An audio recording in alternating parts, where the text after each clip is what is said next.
Fact of the day, Mac Jones has more wins with 6 than all other rookie quarterbacks combined. That's right. Mac Jones has 6 wins. The rest of the rookie quarterbacks have 5. Cue that intro.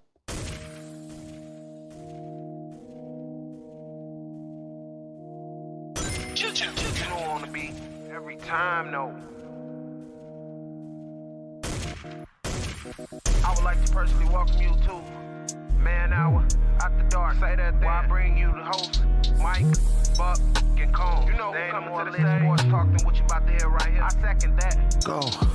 You know that it's us when we talking about sports. Giving you facts on the field to the core. Tune in, we need the support. 1 hour too short, then listen some more. On all your stations, not dropping no music. Stripes like Adidas, but Nike just do it. Down 4 in the 4th, we go for the win. Michael 2 seconds, we taking it in. Buck, Mike, and Combs, you know what's going on. Man, now we're After Dark, no LA, we the big spark. No 4th and inches won't cut you short. Got the best talking, it's all sports. Buzzing more than buzzer beaters. We coming live all through your speakers, go. And what is up, Man Hour Nation? Michael Buckhouse here with the Man Hour. Head over to manhourradio.com. Be sure to check out the merchandise page. The Takeaway 22 shirts and hoodies are now live over there. All proceeds go to the Wounded Warriors Project Fund to help with PTSD and all the other elements that veterans have when they get back into the civilian world. And guys, we have a great show for you at I Live to Line Up tonight. We got Wayne G with That's Debatable.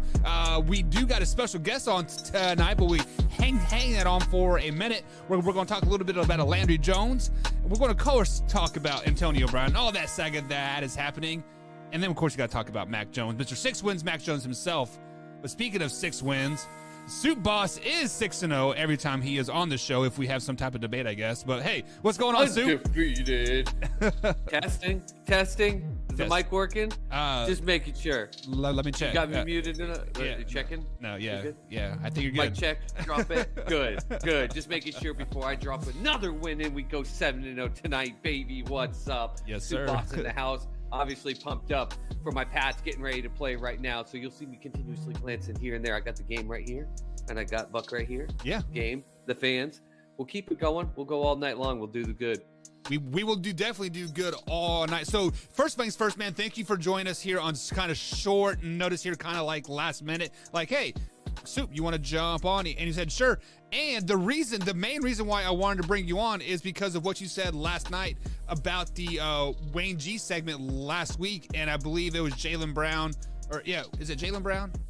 Yeah, Jaylen Brown and Jason Tatum and everything going into that. So, yep. Yeah, so we'll definitely be talking about that in about 30 minutes here. But the reason why I gave you that stat about Mac Jones having 6 wins versus all rookie other quarterbacks having 5, and you go to Shakai. So here are the stats.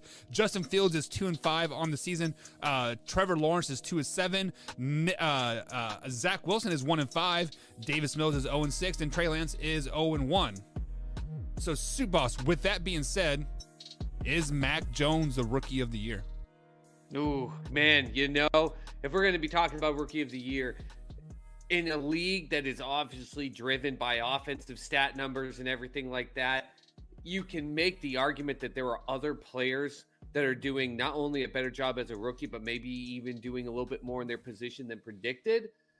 But where it's such an offensive, stat-driven league, I just don't see if the voting was today, how do you not make Mac Jones the Rookie of the Year? I mean, it's all about stats. And there's offensive linemen that are absolutely blowing out their position in predictions. In fact, I think there's someone that's the top rated in their position as a whole, like in all of the NFL. I can't remember who it is. I'll have to look it up. But no one cares about that stuff. We don't have offensive and defensive linemen when it comes to fantasy football, and NFL is fantasy football. That's why right now people are talking about, well, is Jalen Hurts even really the option in Philly? And yet he's rostered in over 98% of the leagues and is a starter in something like 64%. Why?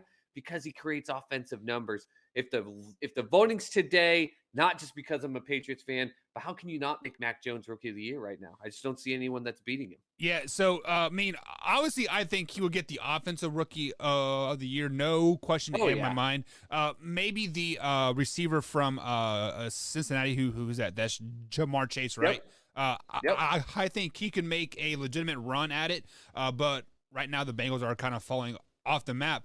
But when you look at the They're not rookie, helping him. yeah, but when you look at the rookie of the year, I think you kind of look at the Dallas Cowboys and Micah Parsons. Micah Parsons is all over the field.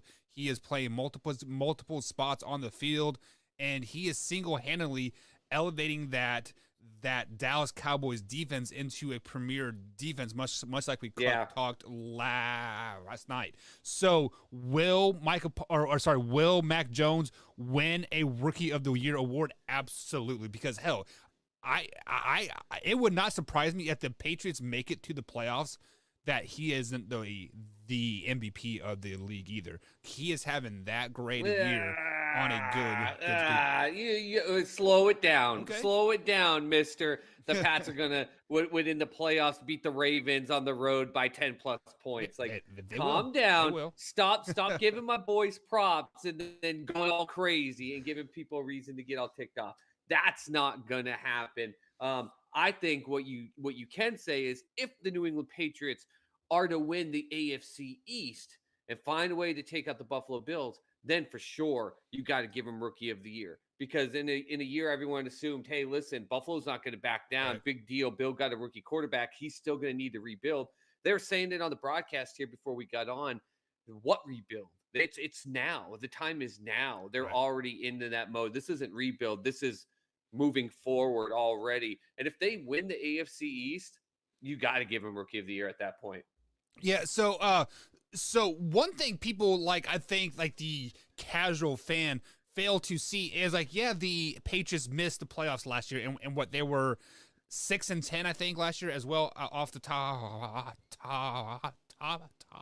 of my head. I think they were 7-9. But they also had 12 players sit out because COVID. Yeah, they had more players sit out of COVID on the AFC than all the other AFC teams combined. Yeah. That's how completely depleted they were. Creed Humphrey, by the way, is the guy I was talking about as well. Your guy there, Micah Parsons. Creed Humphrey is the other guy in terms of rookies, but not to intersect you there. Oh, no, that's a great person that, you definitely cannot overlook a lot, just at all. So let me talk about your head coach here, since you are wearing the Patriots jersey. As Alpha Rob, you said you need to throw that jersey in the trash. Mr. Sorry, Bill, Alpha Rob, just ain't happening, buddy. Bill Parcells, or not Bill Parcells, Bill Belichick. Bill Parcells is by far one of the greatest coaches, the greatest masterminds out there. And when people spend in free agency, he doesn't. When people don't have money to spend in free agency, he buys the farm, right? Was sitting out those 12 players last season because of COVID, was that a chess move for this year? No, absolutely not, because they still had the cap space. They had created an element that if they proceeded with an offer, most people forget that they actually did present Tom Brady an offer. It would have destroyed the cap number. They would have had to cut a bunch of people. And in fact, you are not seeing them go out and sign guys like Judon and going and targeting a guy like Mac Jones and getting a lot of these other players that have stepped up and been huge. They wouldn't have gotten Kyle Van Noy back. They wouldn't have gotten a lot of these other players because of that. But they were prepared to do that with Tom Brady because knowing he was the GOAT. But I think everyone knew that the divorce was happening. But they then said, okay, this is the roster we have. And then starting, I think it was Hightower was the first one, either him or Gilmore stepped forward and said, no, you know what? We're not going to do this because of the COVID thing. It was like, okay. And then it kept going and it kept going and kept going. And all of a sudden they went from only having $1 million in cap space to something like $25 million that they could have used just that year. Now that was just that year. The majority of those players are still on the roster, including Gilmore, who started the season this year. So there's no chess move to me per se that Bill Belichick was having them sit, because it didn't matter, because he still had that money and he didn't do anything with it. We sat there and said when the Patriots went up to Seattle and Cam Newton almost helped them beat the Seahawks, and we thought, wait a minute, did Bill figure this out with Cam Newton? Is there a chance? I remember people being like, I think they would go beat the Chiefs when Cam Newton had COVID and they couldn't do it. And they're like, the Pats would have beat them. There are people that were like, go use that $25 million. Go get some guys now. I think the chess move was when Bill held pat and realized, you know what? It is what it is. if we sneak into the playoffs, we sneak into the playoffs. He was, no matter what people think, he was a very, very praiseworthy person when it came to Cam Newton. I think he praised Cam Newton more than he ever did Tom Brady, and that's saying something. He really liked Cam's energy and his positive motive, and I think he said, we're going to ride it that way. Why? Because he wasn't wanting to take away what the chess move was, which was waiting for the season after, which was this postseason, our offseason, if you will. That's where he made the moves. Tom didn't sign on. Okay, if Tom doesn't sign on after a year, then I'm going to do it. So the chess move was sticking to his guns there. And in the middle of the season, when they had a chance to go make some trades and make some free agent splashes to take a shot, he knew there was no shot with that team that's depleted, especially as that defense was. And he said, you know what? I'm going to hold to my guns. No free agents. We'll ride it out. Didn't make it. But then that's why he just all of a sudden in the offseason, Hunter Henry, who's just making you splashes. Judon, who's just becoming the vocal person of not just this defense, but potentially of the whole New England Patriots squad. He's such a great guy on interviews, and he's made it a point to get to know every single player, even practice squad players. He goes around and gets to know them. How is that not the Patriot way? How do you not, as a Ravens fan right now, go, we let go of this guy who's out there making huge plays? So that was the chess move to me, was Bill Belichick saying, I know this is going to piss people off, but I don't care. This is what we're going to do. If Tom doesn't play, we take a year off, we play the draft, we go get some big free agent signings, and I do what I do best. And that's what we're seeing right now. And the formula is working. We talked about it last night. I think they need to get smacked in the teeth one more time here to really make it valuable. We'll see how that goes, but it's working. The formula is working, and it's already. I watched some other podcasts after ours last night, Buck, other sports shows.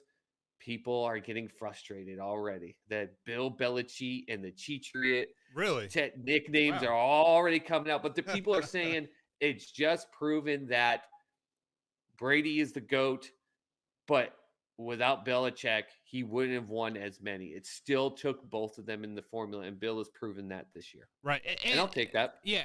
I mean, every quarterback that has success always falls in the right situation, right? I mean, if let's say Patrick Mahomes went to the Bears, we would not be talking about the $100 million contract that he signed, or the $500 million contract that he signed, just because I don't think he would have fit the system.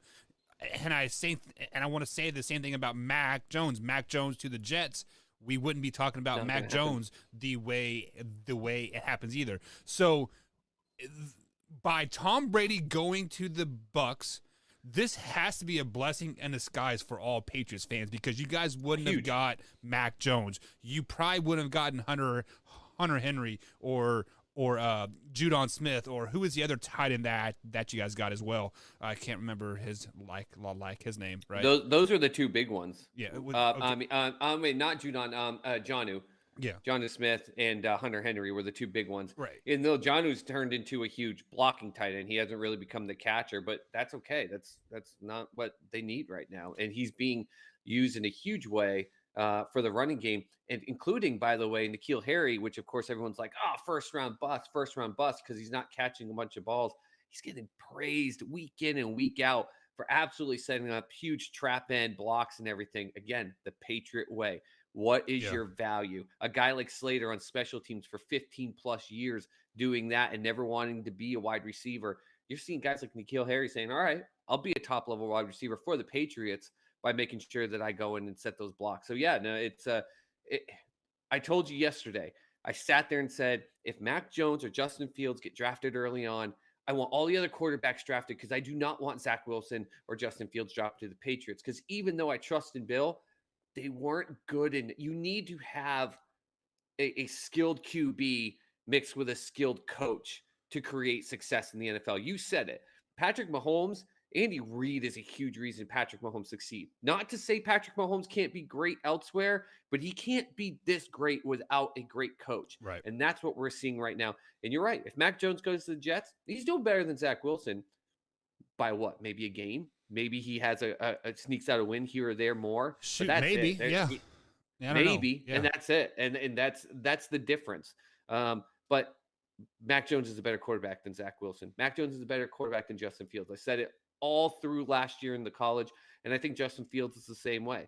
And I think if Fields had dropped to the Patriots, Fields right now would be having a ton of success with the New England Patriots. Yeah, so that was actually going to be my next question. As a Patriots fans, let's say Mac Jones wasn't there, would you have been satisfied with taking, Justin Fields or even a Davis Mills? I think Davis Mills has some ability where you would have seen a potential for them working something out, but I think high-end quarterback names that weren't Mac Jones or Justin Fields, I think you may have seen.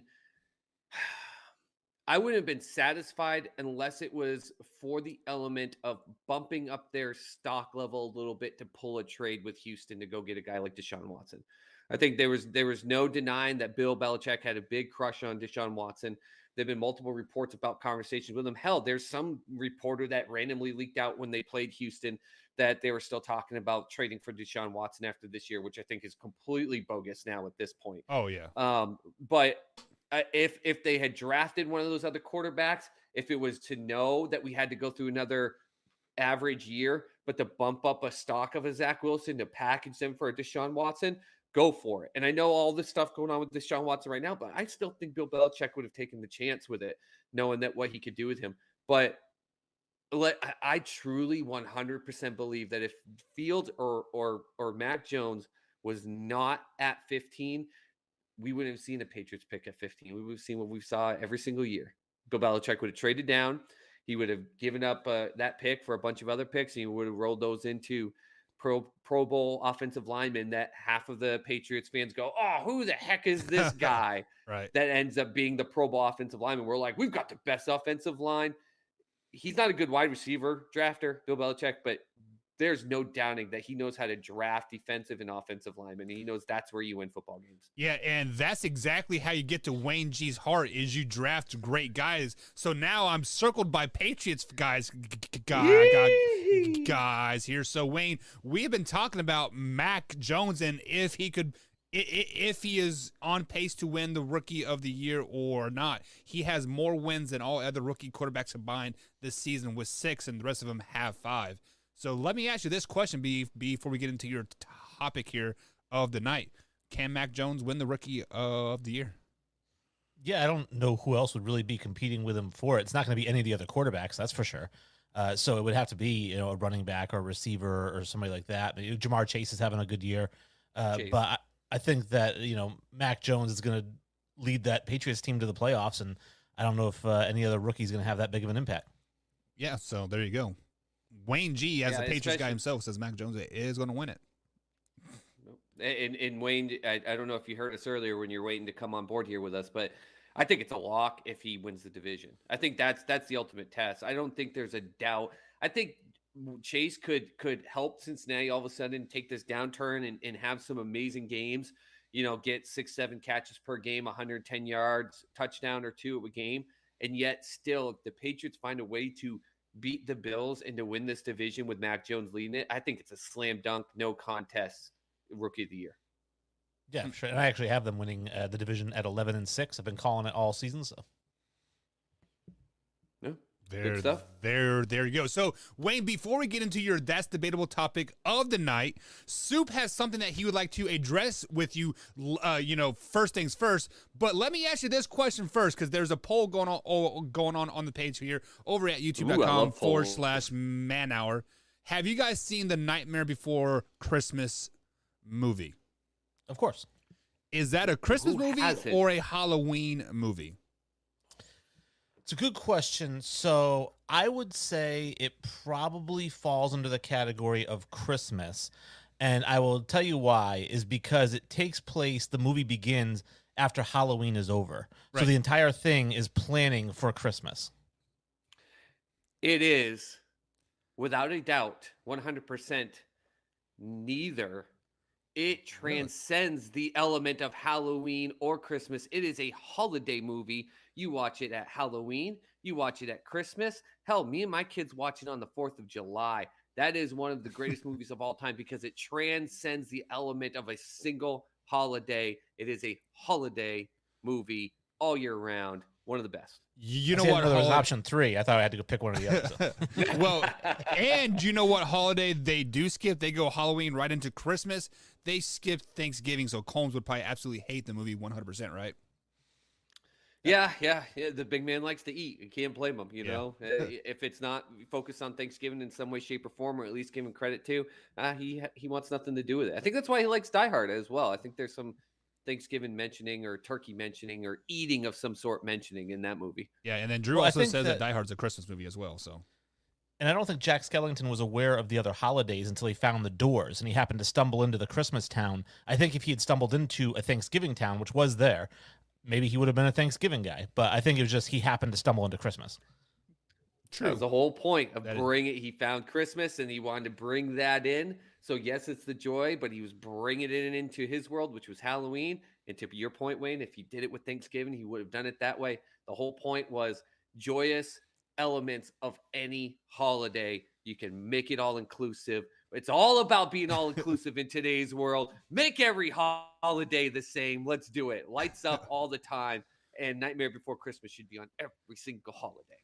oh, I actually like it because my kids are loving it right now. They're probably watching it right now, to be honest with you.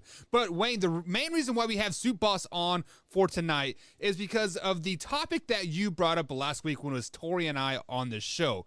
I believe you said that Jaylen Brown was better than Jason Tatum. Is that correct? Like, am I saying that right? Or is it? That is correct, yeah. So, Soup Boss, what are your thoughts on that? Just because you said that, I believe you were on the Jaylen Brown train, right? Oh, so you made a point, Wayne, and I'm completely with you, but you made a point that no one has proof that they were on it before you. I've got a whole page on Sports Soup that would tell you that I was on it day one. I watched this Brown kid and I said, you know what the difference between Brown and Tatum is going to be? Is that Brown is going to be more efficient scorer, more efficient ball handler, more efficient complete player, and not going to be going crazy. And I literally thought it when Tatum went and trained with Kobe. Not saying that any aspect of that made him a worse ball player. In fact, it made him more hungry, but it also put him in the new era of that ball hog. And we see it all the time, that fourth quarter hero ball mentality that drives me nuts. So that's not what I'm arguing you about. I'm 100% agreeing with you that Brown is by and far better than Jason Tatum.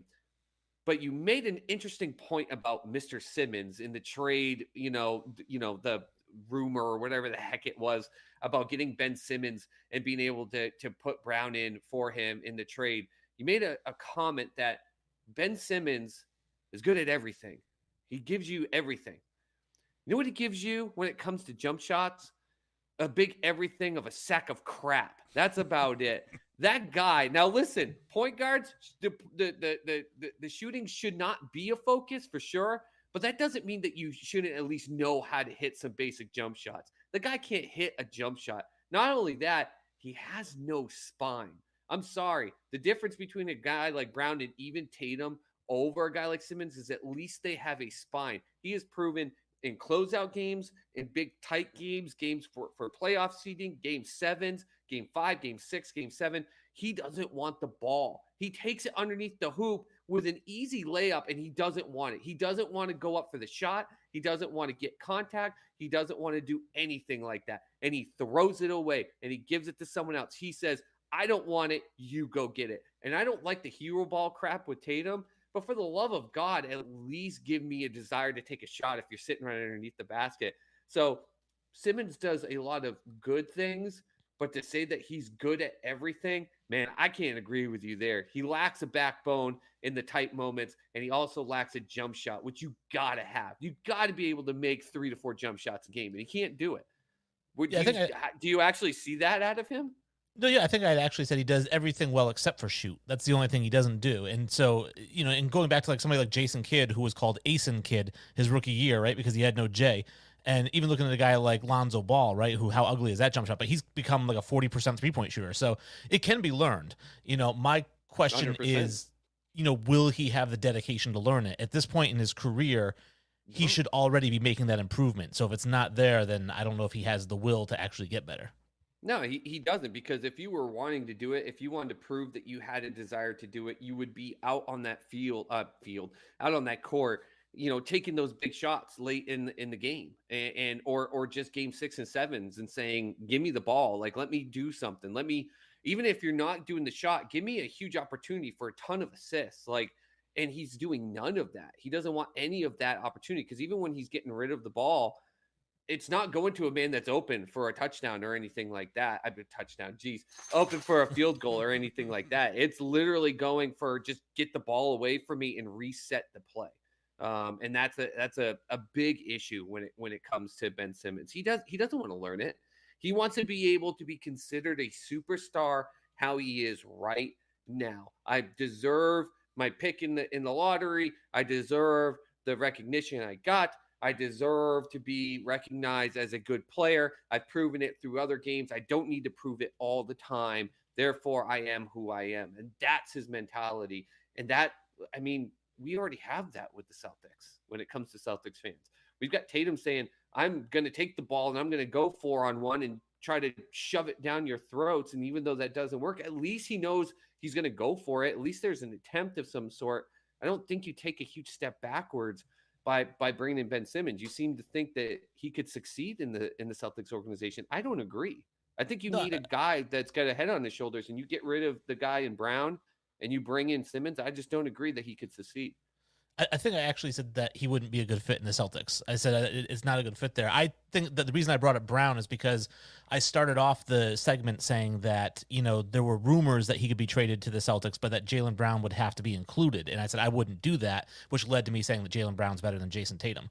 But I don't think that Ben Simmons is a fit in the Celtics. However, where I disagreed with Combs, I think it was, you said Torrey, Buck, but I think it was Combs, that I think that Simmons is a star, and he would be a star on the right team. I don't think the Celtics are that team. I think New Orleans makes more sense. I think there are teams out there that make a little bit more sense, maybe like a Minnesota, right? But I don't think that, I don't think the Celtics are a right fit. It's not the right system for them.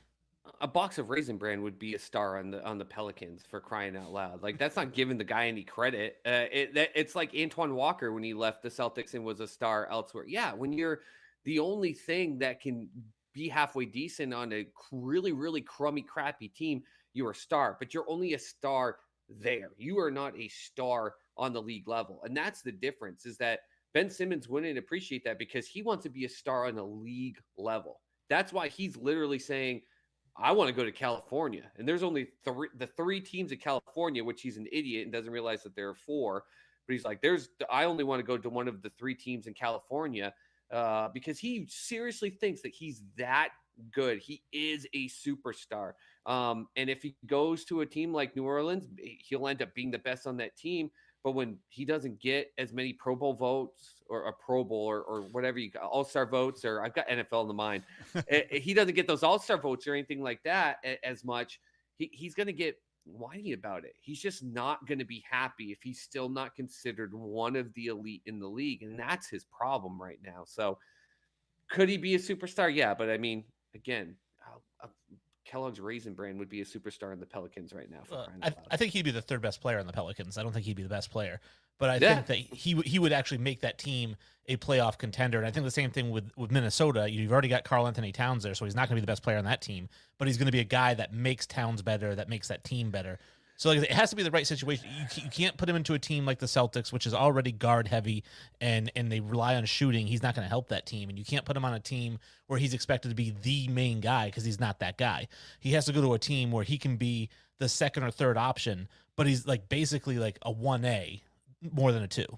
Yeah, I hate the NBA and the element that you can become a playoff team by being a completely subpar 500 team and be a playoff team. I really wish they would move it to 6. And I understand why the NBA did it. And it's a proven, formula in which they've had success now, and they've become the number 2 sport pro wise in America. But they really need to go to 6 teams on each side for the playoffs in some way, shape, or form, and switch it up with buys, or I don't know. But I mean, the 7th and 8th seed almost every single year on both the East and West are garbage. So him making the Pelicans a playoff team, okay, great. They're 10th team under 500, probably playoff team. I still just don't think that that's going to give him a fit in terms of what he's looking for. He truly would be an issue no matter what, because he's going to expect to be the superstar dynamite MVP voting recognized player. And if he goes to the Pelicans, he might make them better, but he's not going to be recognized that way.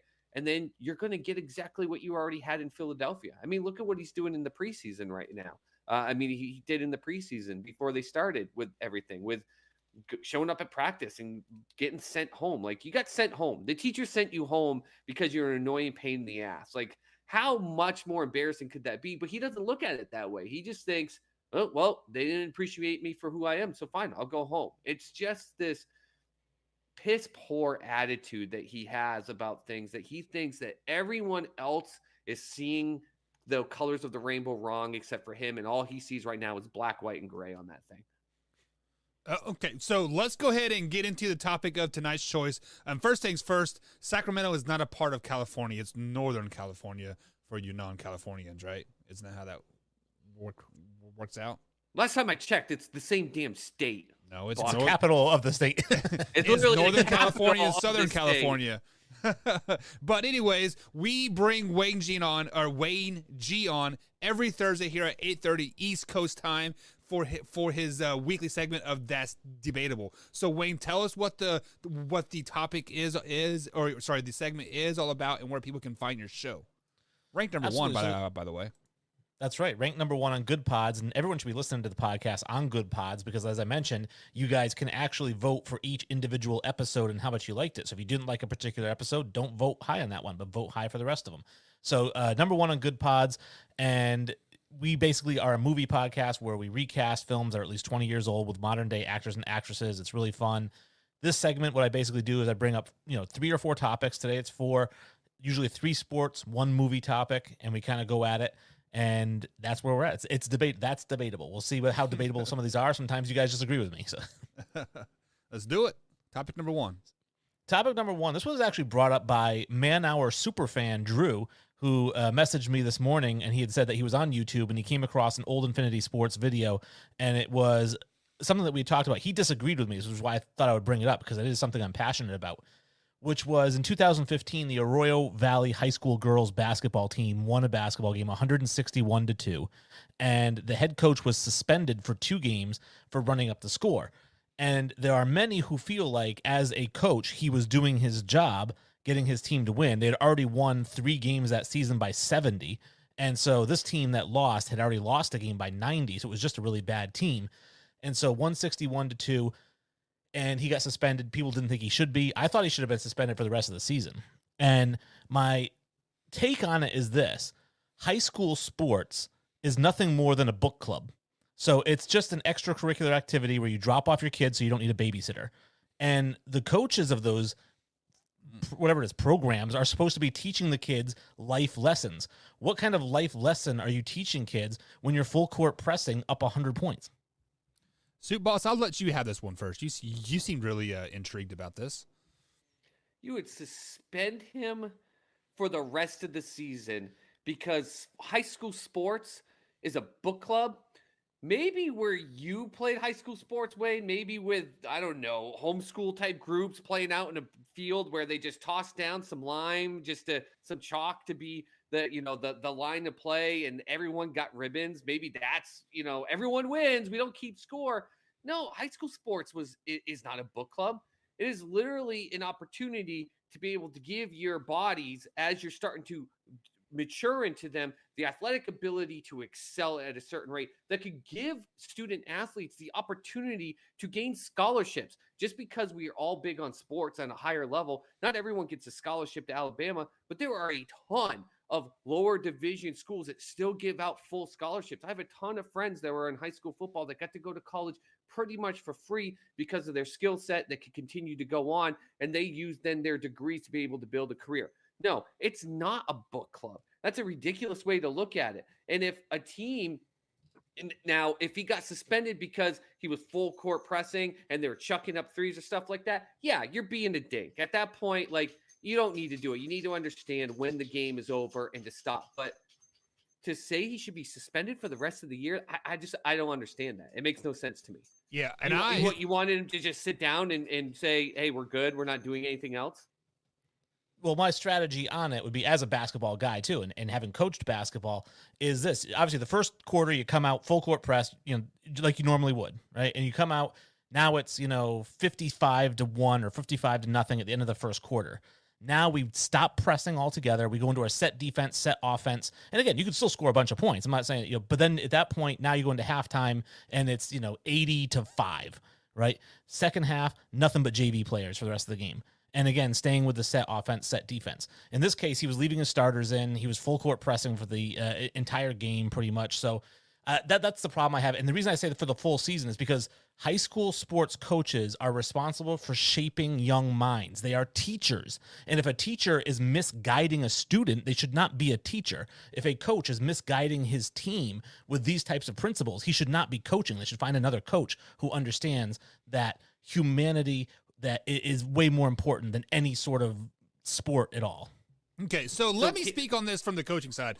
So on the coaching side of this, my first year coaching high school football, we were beating a team 55-0 at halftime. We took out all of our varsity players and let the JV and freshmen play the second half. The other team kept their varsity guys in.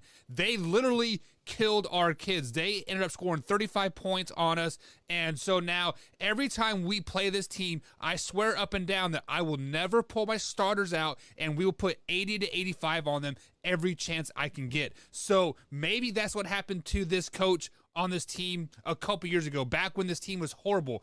Maybe they ran a score on them, so why not return the favor? I am shaping my kids' young minds to what's the old saying? You do unto me as like I want undone to me, or whatever like it is. When I put my freshman kids in 13, 14 years old, and they're playing 18-year-old kids just getting killed, and then you want to come flex on us like, hey, we beat you guys in the second half. Okay, you're playing 13-year-olds. Congratulations. No, I'm going to pound your dick in the mud every chance I can get. Yeah, well, and that goes to another different life lesson than the one I'm talking about, which, again, like you said, do unto others as you'd have done unto you, which is what I believe in very much. That's the golden rule.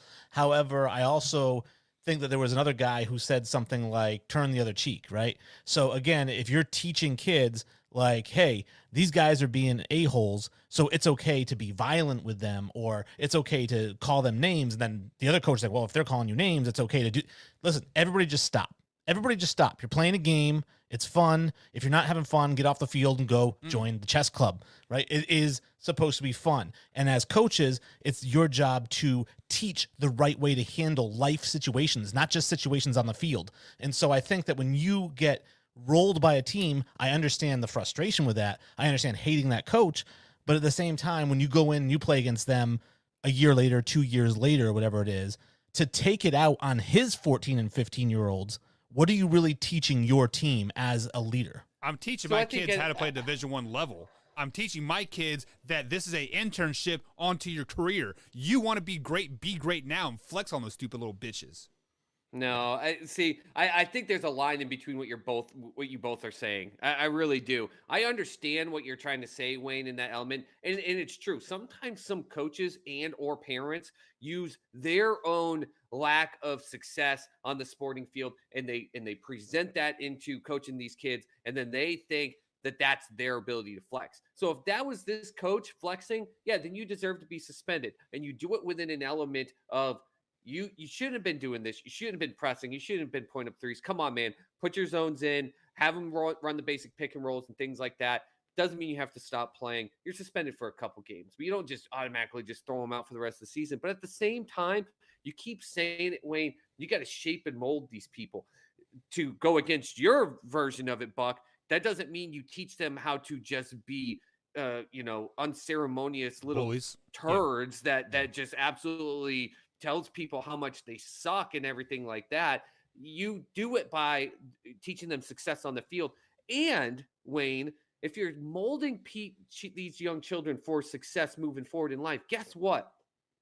Not everything in life comes with roses and sprinkles and rainbows. You can teach through losing opportunities. You can let them know how you're going to be able to do better the next time. You can take a 160-2 loss and say, okay, that was probably the worst thing you're ever going to face. How are we going to make sure the next game is 160-10, 160 to 30, 160 to 40. That's a great point. There is Yep. not guaranteed success in life that comes to you. It's just as much as that other coach's opportunity to teach them that there are lows in life that you'll feel like there's nothing you can do to get out of that low. But you know what? You fight to do one step better, and putting JV teams in to go to Buck's line, the JV players to then have those varsity players who were getting stomped to then have the ability to stomp them. That's not teaching them anything. If all of a sudden I'm having a hard time in my life, my life doesn't just all of a sudden change and become super easy where then I can flex on life and become so much more successful. I got to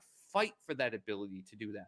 So I agree with your sentiment, Wayne, that they got to teach them better. This coach shouldn't have been using his own lack of success maybe in his athletic life or feeling that everything has to be stomped the penis into the mud, whatever the heck you said, Buck. It doesn't need to go to that extent. So probably should have been penalized the 2 games that he was or she was. I don't know what it was for male, female. But at the same time, you can't coddle people when you're teaching kids about life lessons. Because here's the thing. We don't teach kids enough in school as it is what to really prepare for. Kids don't learn how to do taxes. Kids don't learn how to what means for to have income tax come out of their checks. I always love when my kids get their first paycheck from a job and they go, wait a minute, math in school taught me that $10 an hour times 20 hours means I make this $200. How come my check is only $128?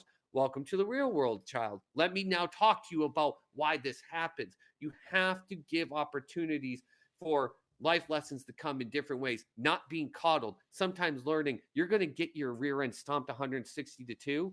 That's okay. Let's see how we can get better the next time. So I think there's a line between the way you both are saying it. No, I agree. There's a line, and I think that what I'm saying too is, and I'm not saying coddle people at all. I'm just saying that basically any game that you win 160 to 2, there's no way you're playing it like legit. Like you're totally trying to run up the score, and that makes you a horrible person, you know. And so I just think that's my take on it. Is that listen, if this guy was playing his JV team and they scored 80 in the second half, like just running a set offense, and they had to make 5 passes before they could shoot and all that jazz, I'd be like, hey, listen, that's sometimes that happens. And I would tell my team, if I'm the other team, like, listen, guys, we just got to get better at this. But when, again, you're full court pressing and your team is way more athletic and taller and lankier and can get those steals, and there's nothing you can do about it because you got these small, slow kids. I mean, if I'm the other coach, maybe even at halftime, just like, hey, listen, man, what do you say about not pressing the second half here? Because my kids can't even get the ball across half court. You've made your point. You're up 100 to 1. Can we kind of like dial it back a little bit? Yeah, and that's where you need to be, and that's where you need to be in that element. But at the same time, remember, like you just said, if you can sprint faster, if you can jump up to get the rebound better, and everything like that, there's a chance that instead of 160 to 3, you take back the press. They're winning 130 to 3, and then at that point, at what point are you saying that it's okay to have a completely unbalanced score where you don't suspend this coach? Is it just in the action of the pressing and everything like that? Because it's in the action. Yeah, it's not in the score itself because the score could be a variable factors that led to that score, right? And so I just say, looking at the action itself, if he wasn't pressing, like you're saying, if he was just playing a set offense the entire time and playing a 2-3 and he won 160 to 2, I don't think I would have a problem with it. Okay. But you don't win. Yeah, you don't win 160 to 2 though doing that. Right. Yeah. I mean, I just don't agree with the whole season. If that's his first infringement, that's his first issue, the first time he's been talked about it, you suspend the coach for a game or two and you say, do it again. Yeah, then we're going to suspend you the whole season. But I don't know. I don't agree with the whole season. Yeah, and this was in California, right, Wayne? Yep. So California in high school does not have a shot clock rule, so they could, in theory, hold the ball for all 12 minutes, and it could have been a 24-minute second half. So I'm just putting that out there. Yeah, well, I don't agree with that either. I mean, holding the ball. I also don't agree with like kneeling on the ball in the victory formation if you're up 40. I mean, play the game, but just don't try to run it up. Yeah. Well, I'm just saying. So you could have done like 15 passes and, yeah, but whatever. Topic number 2. Yeah, topic number 2. We're going to stay with the same theme here, which is over punishment to curtail bad behavior, which is one of the things that I love, right? So I feel like if you want to deter criminals, you have to scare them from committing the crime. That's the only way to deter them, is to scare them. So the only way you scare them is by over punishing people who break the law. Now, in this case, we're going to talk about Antonio Brown, who the reports are coming out that Antonio Brown had acquired a fake vaccination card, and then Tampa Bay came out and said all of our guys are vaccinated, and meanwhile it could be that he had a fake one. Some reports are saying that no, we checked him, it wasn't fake. Whatever it is, there's going to be an investigation, I'm sure. My thing is, if Antonio Brown did use a fake ID to clear the whole thing in the preseason, or the fake vaccination card, then he should get a lifetime ban from the NFL. Good soup. Oh my God, Wayne! What the hell is the matter with you, dude? You bring up skilled detail about something, then you go, and we've got all these details and these details and these details. Guillotine to the head, take him out, kill him. What the hell is the matter with you, man? No, you can make an impact on what you're saying, and we're talking about the NFL where they probably, as we know, baby their superstars far more than the regular players. So all you need to do is give a regular. What the rules say, you actually follow through in this situation, and you give what you feel that the ban would be under the situation. I mean, we've sat here for the last 2 weeks, week and a half, hearing more about Aaron Rodgers and more of the media uproar about that than we have a guy like Deshaun Watson in the current standard of that case and what's going on there. That's been a bigger issue. So bring that standard into play here, and if you investigate it and you find that it's true, suspend him for the games that you would find would be right. None of this lifetime ban crap. Now you're skewing it to the other end. You prove that, hey, listen, we don't care if you're a superstar. We don't care if you're a practice squad player. This is the rule. This is the standard. This is what we're going to do if you did that. With that said, can I side road this for a second? Are we blown away that it's now week 11? And this is the first case that we've heard of this. We heard about players during COVID, like Rob Gronkowski, doing all their weekly practice video sessions and just filming them all in one day in different outfits and then sending them all in as separate days. Have you guys seen your COVID vaccination? I don't know if you guys are vaccinated or not. Yeah. I'm going to get arrested. It was easy to get a fake ID, which is an actual state identification card when I was 15 years old. This is a piece of cardboard. It's a small piece of paper with a little anyone can do this. I'm actually shocked it's taken this long for someone to get ousted for a fake COVID card. Because I guarantee you there's probably a good 20 to 30 players that were like, I don't want to do this. Hold up, wait. That's all it is? It's a card with a scribble and a date twice? I can get this done. I got the money for it. To me, this will not be the first one we hear about, but a lifetime ban, Wayne. Do you just feel like, oh man, you stepped outside the line, cut your nuts off, and sorry, you ain't having sex with kids for the rest of your life ever again?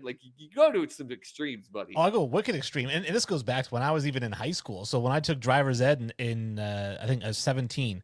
And all of us had to do a report on something we looked up in the news or whatever. And I did a whole thing about in Ecuador, if you get pulled over for DUI, you blow, it's over the limit, right? They execute you on the side of the road. You don't even go to trial. And I said, we should implement that here in the United States. And a bunch of my classmates did not like that idea. But I was like, I've never... Wayne, a bunch of the people in the United States of America that live in a democracy probably would not like that idea. Sorry, buddy. Yeah. But I love over-punishment. I think over-punishment is the best way to curtail crime. Now, I do agree with your thought process of... It's a great way to drive fear into making uprising. Right. That's about it. Exactly. But if I'm not mistaken, it is not illegal to have a fake vaccine card, right? It happens all the time. Hell, there are kids in my son's school right now that I guarantee you they went to Ecuador and they got a fake vaccination card for their kid to come into school. It happens all the freaking time. But I'm not for sure if it's against the law. Now, I could be totally wrong, but the whole vaccine world, the whole COVID world, right? It is so unknown. It is so up in the air. And hell, they're fighting the mandates and all this other crap. So for him to have a fake vaccine card, the only reason why it would have come up, besides his chef I think it was, looking for his 15 minutes of fame. The only time it would ever come up is if Antonio Brown was exposed to the COVID virus. Then let's say he wasn't vaccinated, and for whatever he spreads it to 15 other guys. Yes. science and like all that kind of. I don't want to get into like that.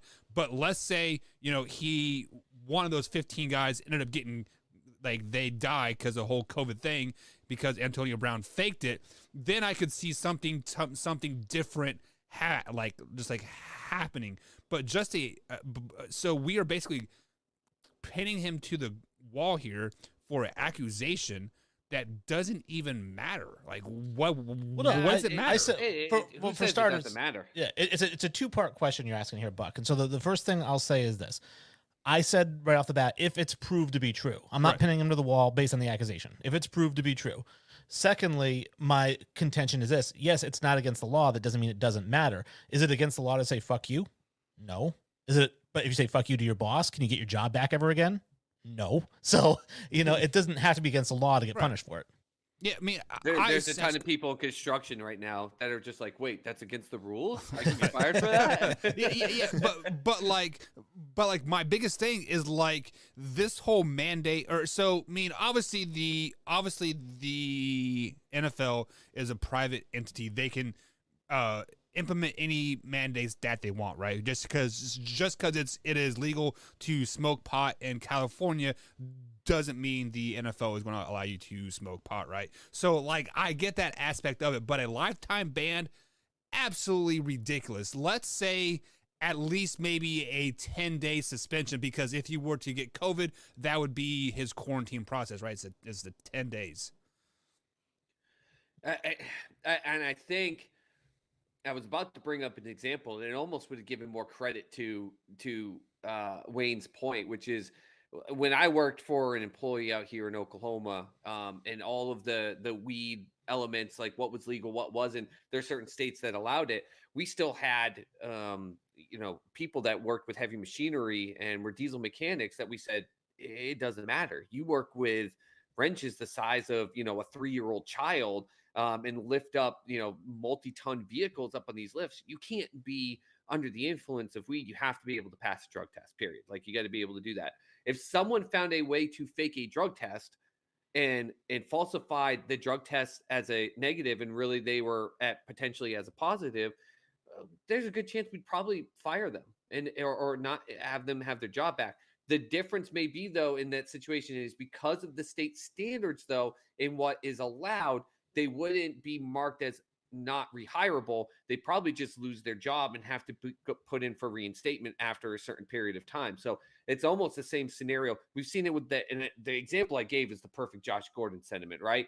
If you're going to have a guy like Josh Gordon that you've given 4, 5, 6, how many opportunities does this guy continue to being given? How can you take then one situation with Antonio Brown where, okay, let's find out that he did really do it, that he got this cardboard card fake made and everything like that? No, it's against the rules. You're suspended until further notice. He's going to have to go through a similar process as someone like Josh Gordon to get reinstated.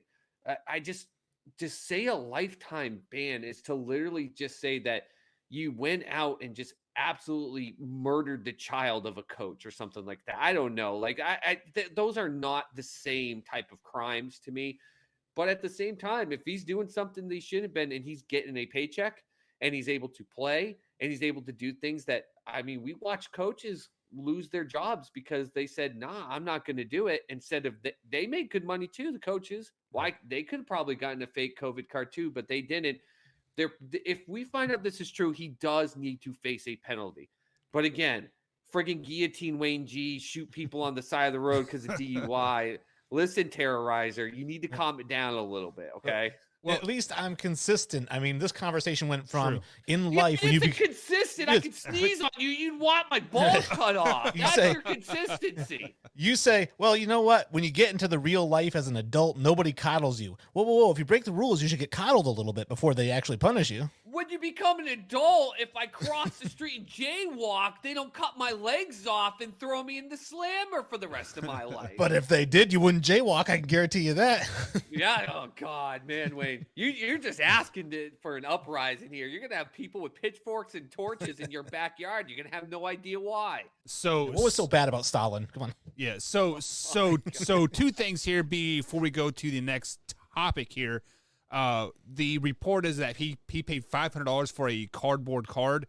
You can go to Staples and get cardstock paper for about 25 cents, and you could probably make your own for less than that. And also, Drew did say it is a federal crime to fake a COVID card. So Well, there you go.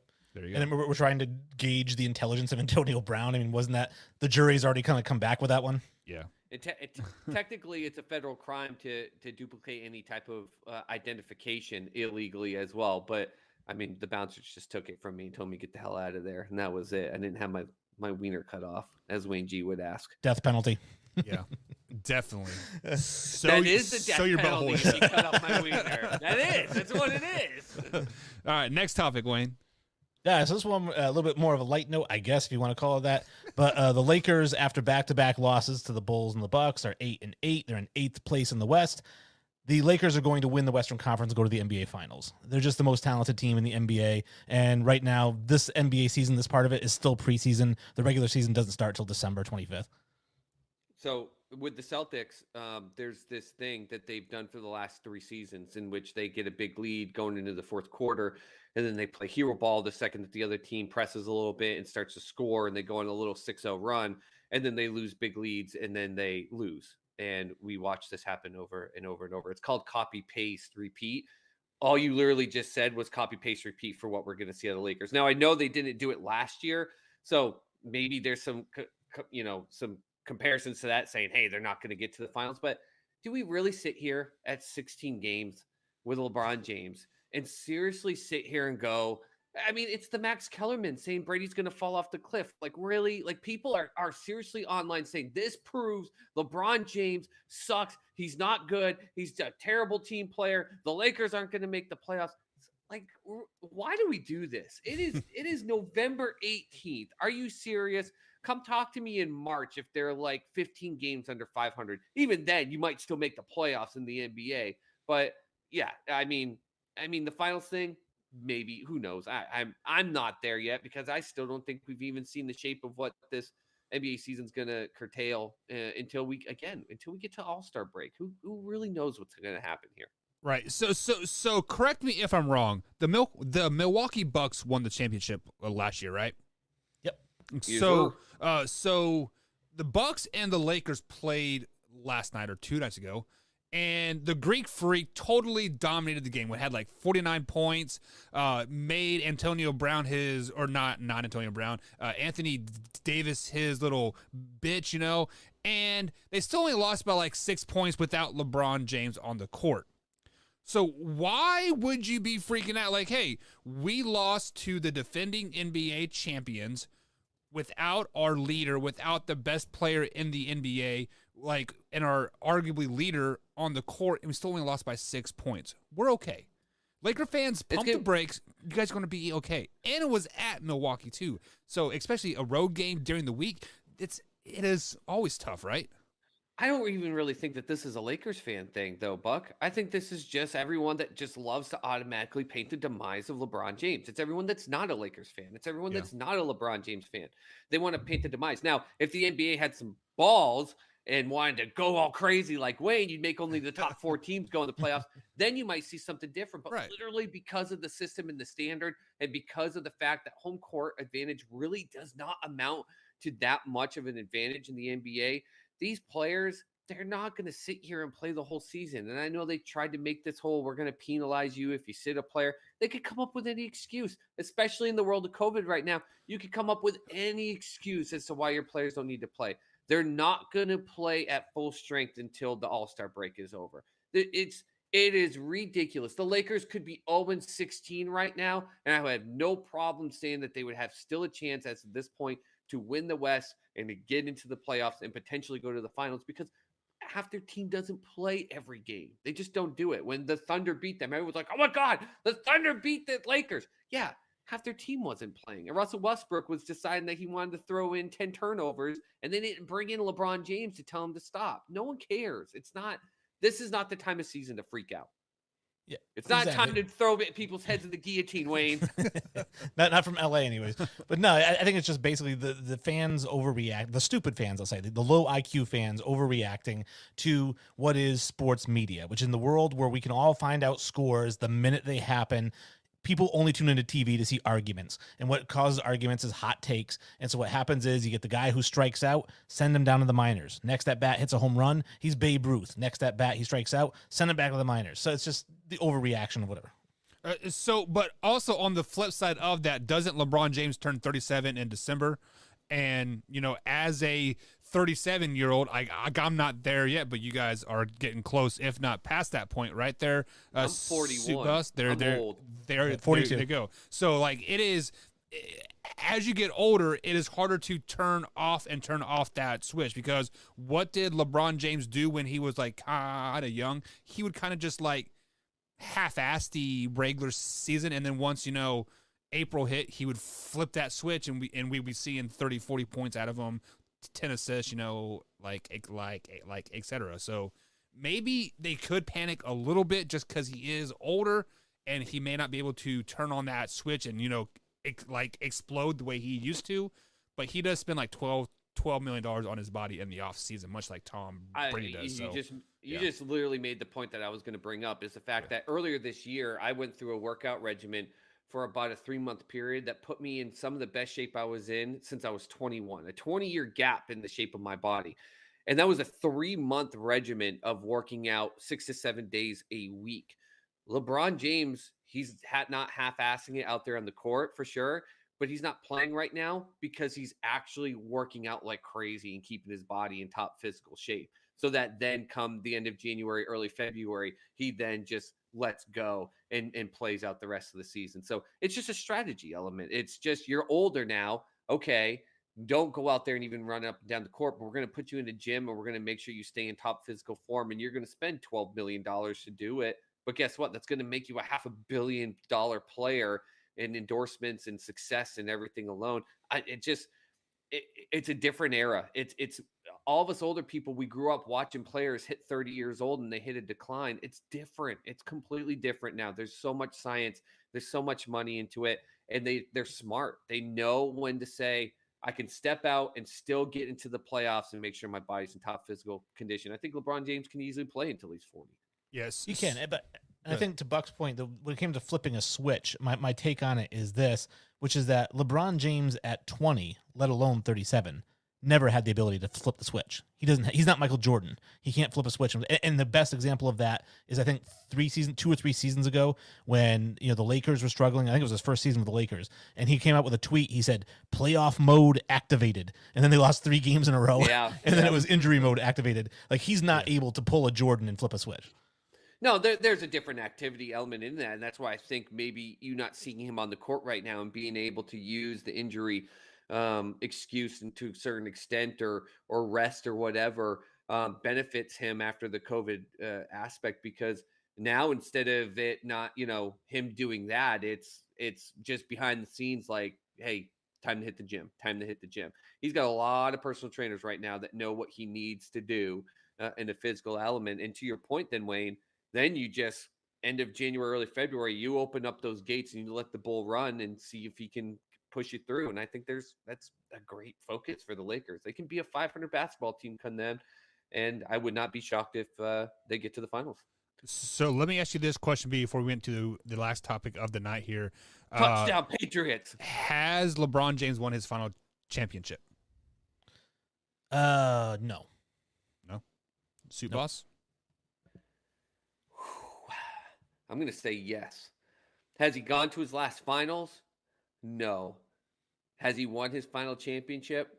I think yes. I think what we saw out of the Greek Freak was the complete shift of the new era of the players. And I know the Suns and everything they did, and Chris Paul and the value he had, and a lot of value in these elder players, but the shift is now there. I think there's just too much of the kids that we saw 3-4 years ago. They're up and coming. They are now ready to take this league over. The Greek Freak started it. I think LeBron will still be a huge impact. I think LeBron still gets to the finals at least one time.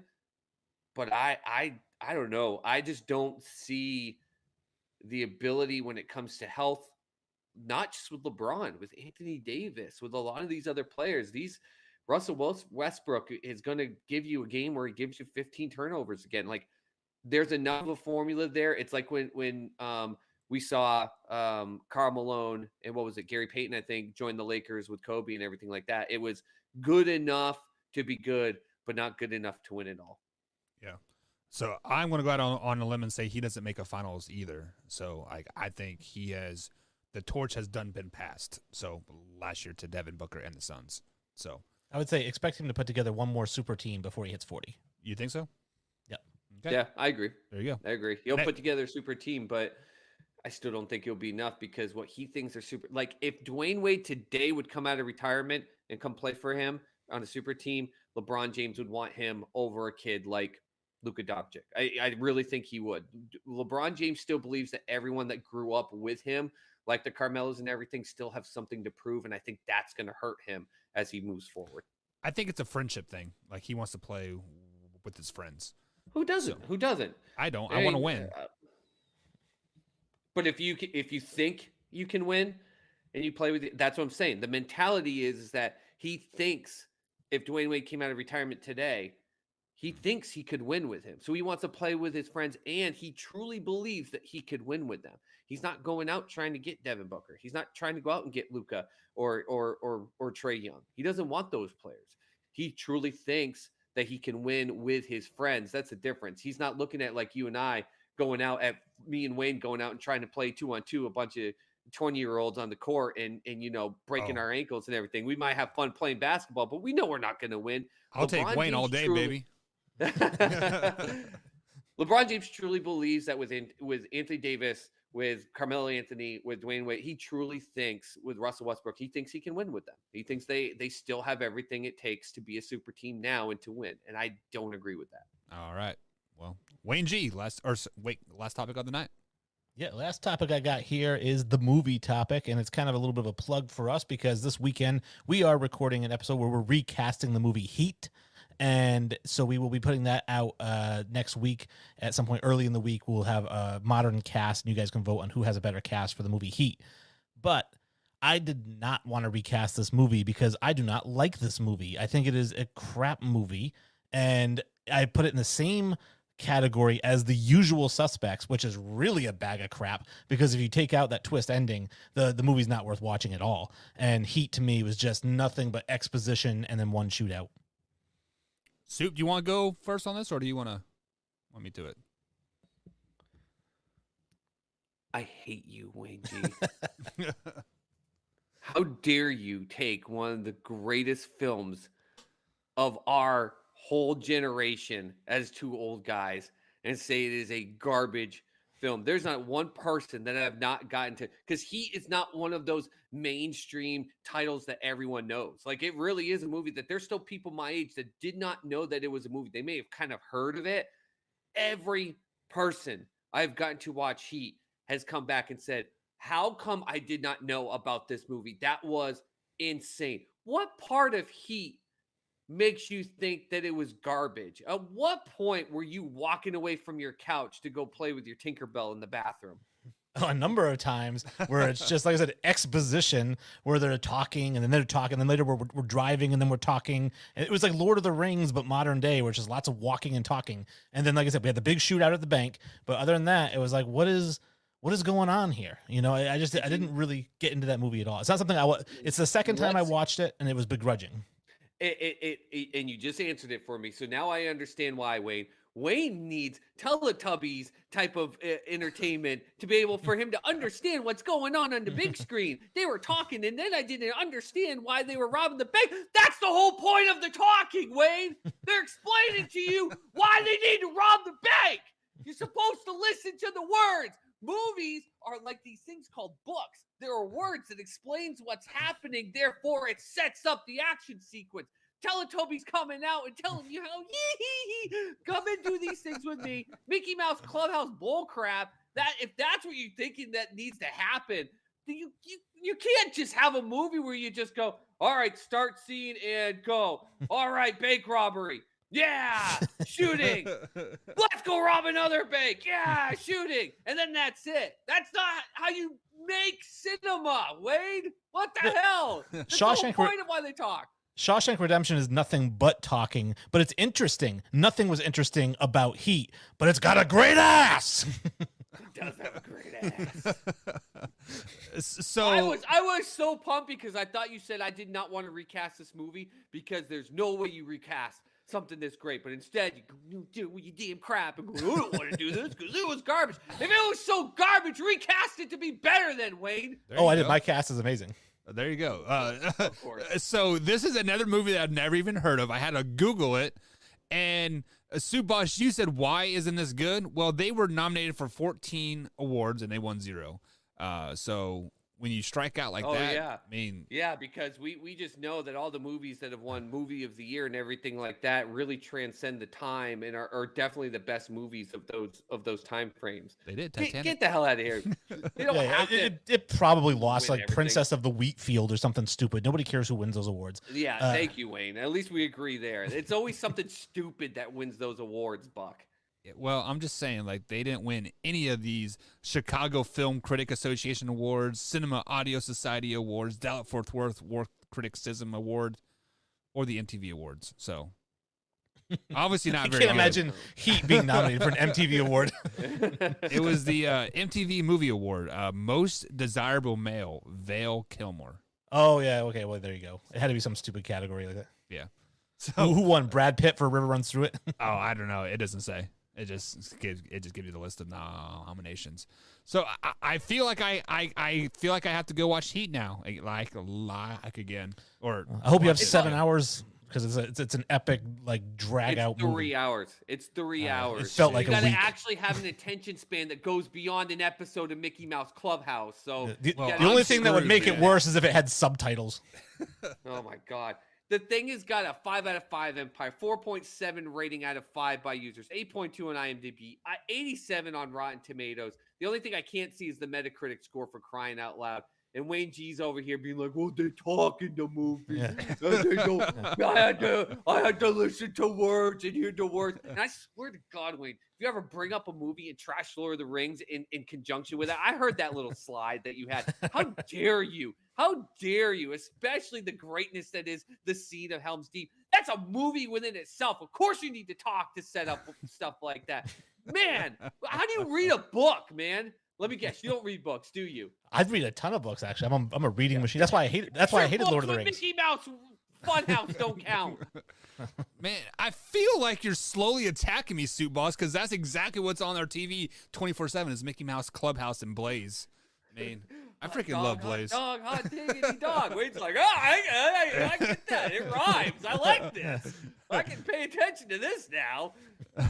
All right, guys, that is going to be it for tonight. Before we head out, though, Wayne, tell the people where they can find your #1 rated show. It is going to be at Recasted Podcast on Twitter, at Recasted Podcast on Instagram, and at Recasted Podcast on Facebook. And you can find us on all platforms, but make sure to listen on Good Pods and to rate 5 stars for every episode.